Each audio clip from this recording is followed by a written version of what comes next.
Russian President Vladimir Putin and North Korea's Kim Jong-un just signed this paper in Pyongyang. They are pledging to help each other if their countries are attacked. And you can see Putin's greeting there in Pyongyang over the last day or so, met with thousands of cheering fans and signs that say "Welcome Putin." With us now, CNN contributor, former Moscow bureau chief and adjunct professor at Georgetown University, Jill Doherty, and CNN national security analyst and former CIA chief of Russia operations, Steve Hall. Jill, first, you've been not only in Russia, but North Korea as well. What's important here? This document, the language in the agreement, or more of the show surrounding it? Vladimir Putin and Kim Jong-un trying to show they could not possibly be closer. I think it's both. There's no question. I mean, we have to look at the fine print. As far as I can see right now, they're saying mutual aid in case of aggression against one of the parties. So what does mutual aid mean? Does that mean that, let's say, North Korea fires a missile against the United States, and then the United States retaliates in some fashion, and Russia attacks the United States? What specifically is Putin talking about? In some cases, he doesn't want to define it publicly because that implicit, and actually explicit, but implicit threat is out there, and that does what Putin wants to do. But then this big show. I mean, I am really, I guess, astounded by the fact that Putin is beginning to sound like Kim Jong-un. He's using some of the same rhetoric, this hegemonic imperialist West. A lot of this is about the United States, and the big focus is Ukraine, the utter transformation of Russia due to this war that Putin started. And you're seeing the results here. Yeah, and Steve, to that point, there are some people who look at this, Putin going to North Korea. Putin may be a bit of the supplicant here. It's a sign of weakness, some say. What do you see?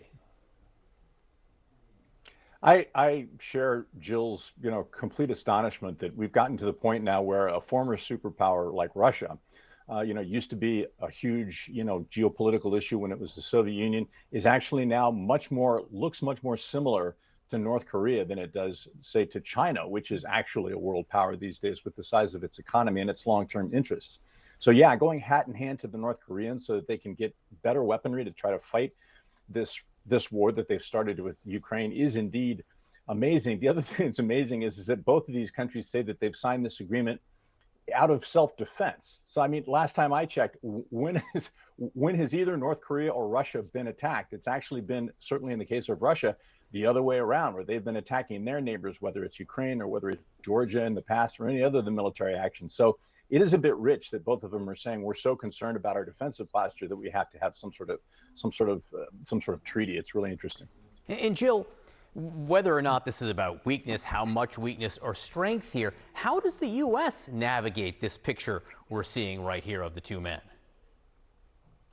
Oh, I think the most important thing will be to see what's behind the scenes. So what are they going to agree upon? Because obviously, we know what Putin wants, which is, ammunition, missiles, et cetera, for Ukraine. But what is really concerning, I think, for the United States is what does North Korea want from Russia? And we know it is definitely high tech, and it would be used for military purposes in the air, on the land, and in the sea. And that has to be concerning to the United States, there's no question. And so what they're trying to figure out is, how far does this go? What will Putin give to North Korea that could threaten the United States, not to mention Asia? Yeah, because Steve, people may not remember at this point, for a long time, Russia was kind of on board with trying to keep North Korea from becoming a nuclear power. All those international agreements to sort of limit them, Russia was part of. That doesn't seem like it's going to be very operative going forward. Oh, no, totally. Not after I mean, the this signing of is this agreement. another. Oh, Oops. I'm sorry, Steve. Sorry, Jill. Yeah, no, with the signing of this agreement, it entirely changes, the relationship there regionally and certainly with Russia. But it's also an interesting opportunity, I think, because, China provides the vast majority, I think the number is 90% of North Korea's needs.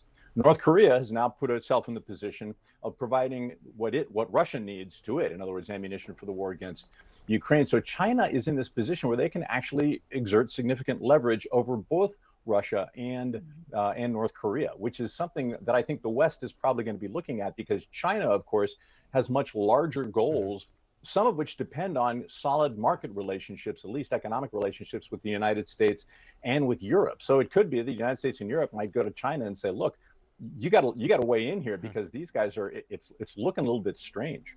Jill? Yeah, I think, if you look at this relationship, one of the really important parts of this is Russia looking at North Korea, which is a rogue state, but in the context of other countries that they can leverage. They've got Iran over here, China over here, although I would argue China is different. A more sophisticated relationship, but definitely Iran, North Korea, all of the, to coin a phrase, no good nicks in the world, they will leverage to make difficulties for the United States. And if they can do that, individually, they're not that powerful, but combined, they could create a lot of mischief for the United States. And this is one of the problems. I think, again, we go back to Ukraine. I believe that Putin is doing this because he is infuriated by the United States allowing Ukraine to use weapons to hit the Russian mainland. He said, I'm going to retaliate, and I think we're watching it right now. Look, and I think the international diplomatic game board right now is getting shuffled in ways that we just haven't seen in a long, long time. Jill Doherty, Steve Hall, great to have you both here this morning. Thanks for explaining it so well. Let's get some perspective on this meeting, and we're joined now by Ellen Kim. She is the Deputy Director of the Korea Chair at the Center for Strategic and International Studies, and she's also a Senior Fellow there. Ellen, good to have you. Thank you so much for joining us.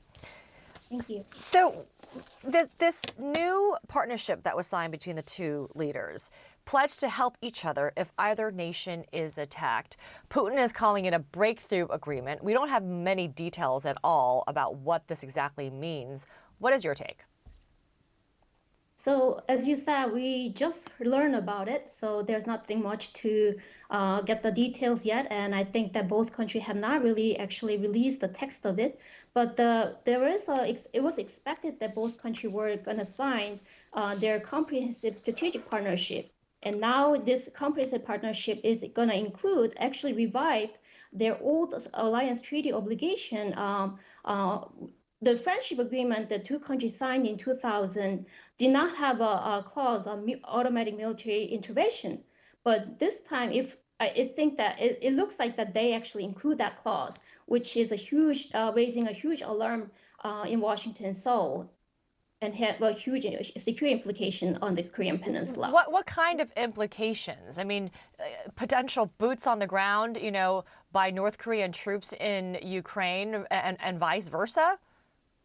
I don't think that is the case yet, but I think that it means that North Korea has China and Russia as a security partner, and not to mention that they have nuclear weapons. I do not think that North Korea is going to send its army to Russia to fight Russia's war in Ukraine. I don't think that we are there yet. But today, with the agreement that both countries reached, I think this is a huge, big win for North Korean leader. More so than for Putin. So who wins bigger here?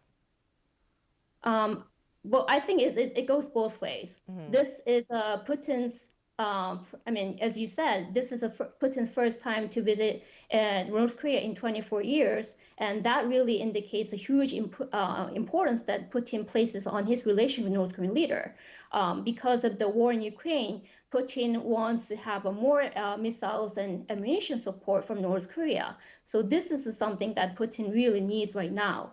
And I think that this might have happened between the two leaders when they met. The reporting has been that North Korea has been sending munitions to Russia since its invasion of Ukraine, although that has been denied by both North Korea and Russia. So we know Putin is there, obviously, to ask for more military assistance in terms of hardware from North Korea. What is North Korea then getting out of this besides, Kim Jong-un must feel so lonely. He hasn't had a foreign leader visit him in many years since the pandemic. Is the concern that Russia will transfer military technology to North Korea, and how likely is that? So, first of all, this bilateral relationship, cooperation between North Korea and Russia has not been a one-way street.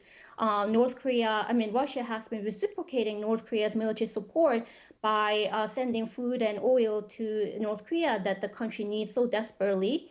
At the UN Security Council, at the Security Council, Russia has been defending North Korea whenever North Korea carried out missile tests in violation of multiple UN Security Council resolutions. So the point is that there is a mutually beneficial relationship between these two countries. And we are seeing that with the Putin's visit today. And there is a huge concern right now in Seoul and Washington about Russia's possible transfer of the arms, advanced military technology, such as a nuclear submarine or satellites or ICBMs that could accelerate North Korea's weapons program